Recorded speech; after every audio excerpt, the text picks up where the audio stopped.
So our next area of concentration would be resolution of vectors. So vectors can be resolved into vertical components and horizontal components when they are inclined to a certain angle. Here's an example. Suppose I have a vector of 20 Newton inclined to an angle of 30 degrees. And I'm being asked to resolve this vector into its horizontal component and its vertical component. What I would do is that, take notes. Here is the angle. Notice the angle is inclined to the horizontal, not the vertical.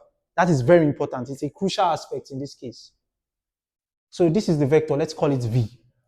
To resolve this in the horizontal component, let's call the horizontal component Vx. The formula by trigonometric operations would be Vx would be V cos theta. So this part would be V cos theta. So resolving it to its vertical component, let's call its vertical component Vy. So Vy would be V sine theta. So V sine theta. You can clearly see how it's been resolved to its horizontal and vertical components. But keep in mind that for this to hold true, the angle has to be inclined to the horizontal, not the vertical. There are several things you can do when the angle is inclined to the vertical and not the horizontal. One thing you can do is you can say 90 minus that particular angle. So it will shift the angle to the horizontal instead of the vertical. Another thing you could do is you could invert this formula. So Vx would not be Vx cos theta again. Vx would be V sine theta and Vy would be V cos theta. So let me show it. So suppose you have a case like this where the angle of that vector is inclined to the vertical. So I want to find Vy and Vx, and this is the vector V. In a case like this where it is inclined to the vertical, your Vy would be given as V cos theta. Pay attention. And your Vx will be given as V sine theta. So these are the two different cases we have for when it is inclined to the horizontal and when it is inclined to the vertical. So to solve this question that is being asked, you can clearly see that the angle is inclined to the horizontal and not the vertical. So this is a more suitable case to use. It is similar to this case. So let's resolve it. So let's find Vx. So Vx would be, our velocity, or our vector rather, is 20 Newton multiplied by cos 30. And our Vy is 20 Newton multiplied by sine 30. And that would give us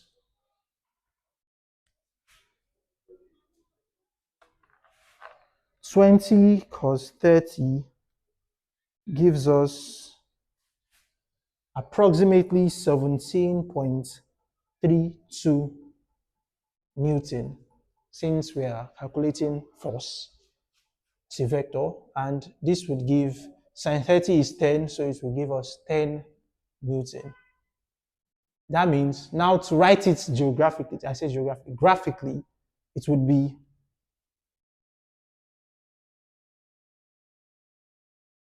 30. So our horizontal component is 17.32 Newton. Our vertical component is 10 Newton, and our unresolved force is 20 Newton. Now you can see how this single force being inclined at a certain angle has been resolved to a horizontal direction and the vertical direction. Thank you. So I would like to talk about graphical methods of solution. But before I talk about that, I would like to talk about resultant vectors. So I explained what a vector is and how you can resolve vectors into two components, horizontal and vertical components. But there's also something called a resultant vector. A resultant vector is a vector that has the same magnitude or the same component as both components combined. It has the same magnitude as the two components of the vectors combined. It's a single vector that can stand alone and share the same properties of both vector components. So a resultant vector would be, suppose you have a vector here on this axis, 4 Newton, and another vector on this x-axis, 3 Newton. The resultant vector would share both magnitude. It will have the magnitude of both vectors combined. It will have the same magnitude as both vectors combined. And how the resultant magnitude is gotten is graphically, it is drawn from the origin that connects both vectors outward. So this would be our resultant vector. It's also called the magnitude. But the resultant vector, let's call it R in this case. The resultant vector is calculated using certain graphical tricks. What I mean is, there are certain laws that are imposed on other vectors. You can move the arrows of vectors, but you are not allowed to change their direction. That means this shape can be moved. I can move the different parts of this shape, but I'm not allowed to change the direction of the arrows. So I can move this downwards to this direction. I can move this here to this direction, and I can move this here to this direction. Notice how I did not change the direction of the arrows, but I moved the arrows. So we are allowed to do that in vectors. So this is 4 Newton, and this is 3 Newton. Now, what does this look like? This looks like a right angle triangle. And if you can remember from Pythagoras' theorem, the hypotenuse part, the square of the hypotenuse, is equal to the square of the opposite and the square of the adjacent. So, and when we do that calculation, it gives us 16 plus 9, which gives us 25, which gives us 5 Newton. So this is how we calculate the resultant of a vector. So going back to graphical solutions, graphical methods of solution, I would like to show you examples and cases where we have to solve for vectors. So I have a question here that says, an aircraft attempts to fly due north at 100 meters per second. If the wind blows against it from east to west at 60 meters per second, its resultant velocity is, I'll give you a couple seconds to solve it yourself. So this is where the graphical part comes in. We have an aircraft trying to fly due north. We know north is towards this direction. So, and it is traveling at 100 meters per second. If the wind blows against it from east to west, this is east and this is west. So it is blowing from east to west. That means it is blowing due west in this direction. At what speed? At 60 meters per second. Let me rub this off. So its resultant velocity is, remember, one trick you can use for cases like this is to always know what the resultant is. You simply draw a line from the starting point to the end point. So this is where it starts and this is where it stops. So this is the displacement of this movement from the starting points to the ending point. And when you always take that line, it always gives you the resultant of that vector. So this is what our resultant will be, this line. So how do we calculate this? If you can look closely, you can tell that this is a right angle triangle. Even though it's not stated in the question, when you draw your vector, you can tell that it is a right angle triangle.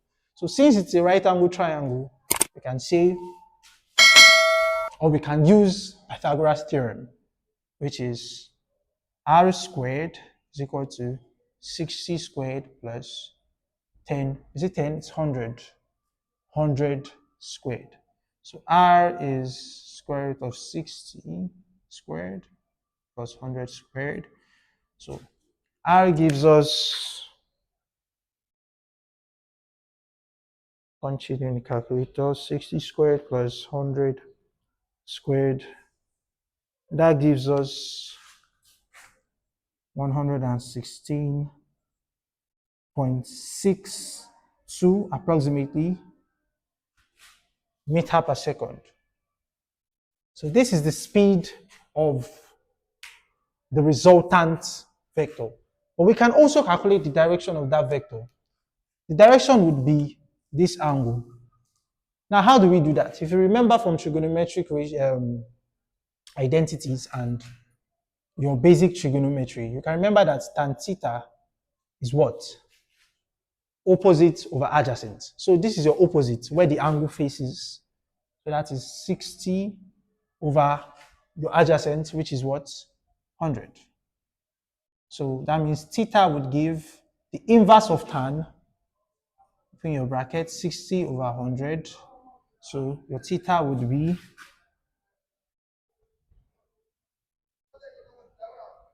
100. Then 60 over 100. And that gives us approximately 31 degree. Well, 31 degree in what coordinates? You can tell this is north and this angle is where? Is headed towards west, because this is west here. So north, sorry, let me write it down here. North west. So this is your answer. These two. Thank you. Yeah. So let's talk about the parallelogram law.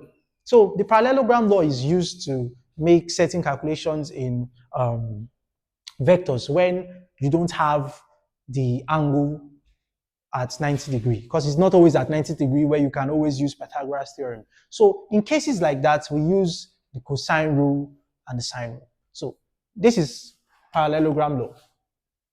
Suppose we have one vector here, we can call this V1, and we have another vector here, we can call it V2. Notice this is not particularly a right angle triangle. So one thing you can do using the parallelogram law is you can draw an alternating line that duplicates the main vector. So this line duplicates V2. So this represents V2. You can draw another line that also duplicates V1. So this represents V1. Sorry for my drawing, it's not drawn to scale, but you get the concept. So this duplicates V1, this duplicates V2. And if you look at this shape closely, this is a parallelogram. And if we have a parallelogram like this, you can say the resultant, remember I told you the resultant is always drawn from the point where the two vectors meet. It is drawn outward from the point where the two vectors meet. So this is where we draw the line outwards. So this is your resultant. Yes. So this is called the parallelogram law. And how we calculate it is we say, theta. This is theta. This is the angle between the two vectors, theta. So we say r squared is equal to v1 squared plus v2 squared minus 2v1 v2 cos theta. So this is the parallelogram law. So I'm going to give you a question that displays how the parallelogram law is used. Don't forget to like and subscribe and drop your comments if you have any question under this topic. Here's a question to display the parallelogram law. We have 3 units of a vector and 4 units of a vector inclined at 30 degrees. Notice this time it's not inclined at 90 degrees. So how do we solve a question like this? Remember from our parallelogram law, we can say, we can duplicate this to have 4 units, we have 3 units, Then we can draw the resultant here, R, duplicate a new line, 4 units, duplicate another line, 3 units. Now, notice if we do that, we can equally say here and here, where is it? Yes. So this is 30 degrees. So according to corresponding angles in mathematics, this is also 30 degrees. So, and you can also say angle in a straight line is 180. So 180 minus 30 degrees will give you what? Give you 150 degrees. So in a case like that, we can have 150 degrees here and then say, wow, when we have 150 degrees here, we can equally say, let's use the cosine rule and have r square, a square. A represents 3 units, b represents 4 units. So using the cosine rule, a square plus b square plus 2ab cos theta. Now, notice this time I use plus. You will see the significance. So, using plus this time, I would use 30 degrees.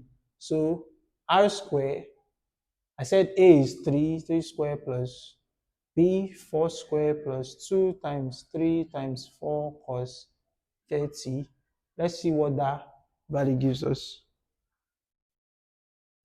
3 squared plus 4 squared plus 2 times 3 times 4 times cos 30.